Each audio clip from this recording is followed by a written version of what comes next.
তুফান, বরবাদ, তাণ্ডবের পর আবারও শাকিব খানের সিনেমায় কে এই ভদ্রলোক?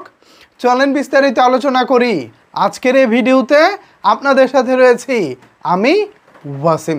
ভিউয়ার্স, একটি সিনেমার গল্প যদি হয় সেই সিনেমাটির প্রাণ ওই একই সিনেমার প্রাণ কিন্তু হয়ে থাকে সে সিনেমার বিজিএম তথা ব্যাকগ্রাউন্ড মিউজিক।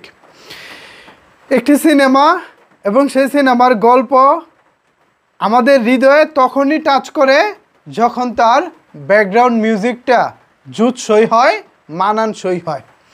তুফান, বরবাদ এবং তাণ্ডব এই তিন সিনেমায় বাংলা সিনেমার ইতিহাসে সবচেয়ে ভালো ব্যাকগ্রাউন্ড মিউজিক আমরা পেয়েছিলাম।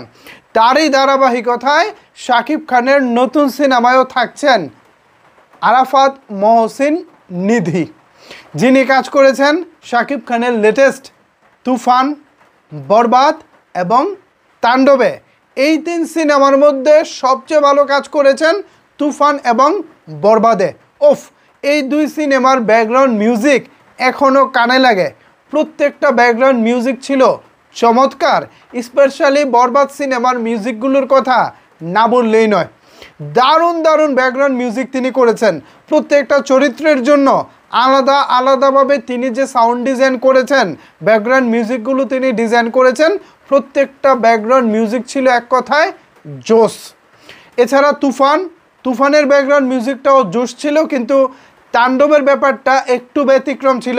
তাণ্ডবের গল্প কেমন জানি আমাদের হৃদয়ে টাচ করতে পারেনি, ব্যাকগ্রাউন্ড মিউজিকটাও কেমন জানি আমাদের খুব একটা টাচ করতে পারেনি।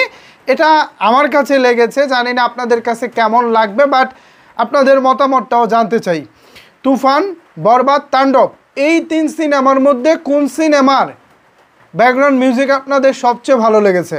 আমার কাছে সবচেয়ে ভালো লেগেছে বরবাদের, এরপর সেকেন্ডে থাকবে হচ্ছে আপনার তুফান, এরপর থার্ড অর্থাৎ তৃতীয় পজিশনে থাকবে হচ্ছে আমাদের তাণ্ডব।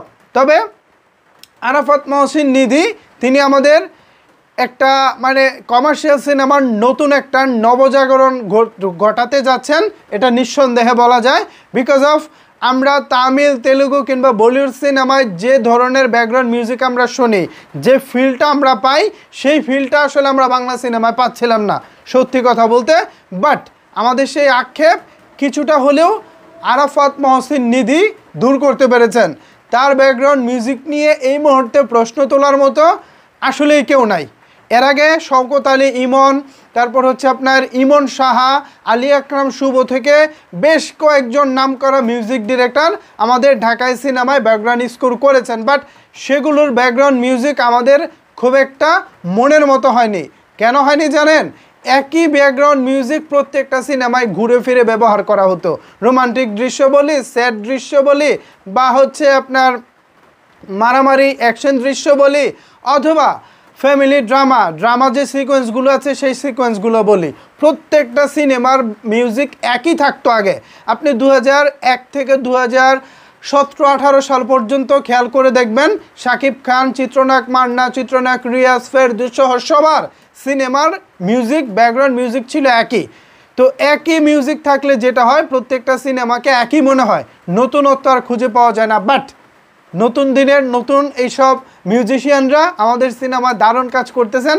আশা করি শাকিব খানের নতুন সিনেমায়ও দারুণ কাজ হবে, যে সিনেমাটি মুক্তি পাবে আগামী রোজার ঈদে। ভিউয়ার্স, আরাফাত মহসিন নিধিকে নিয়ে যদি আপনাদের কোনো কিছু বলার থাকে তাহলে অবশ্যই সেটি নিচের কমেন্টস বক্সে জানাতে পারেন।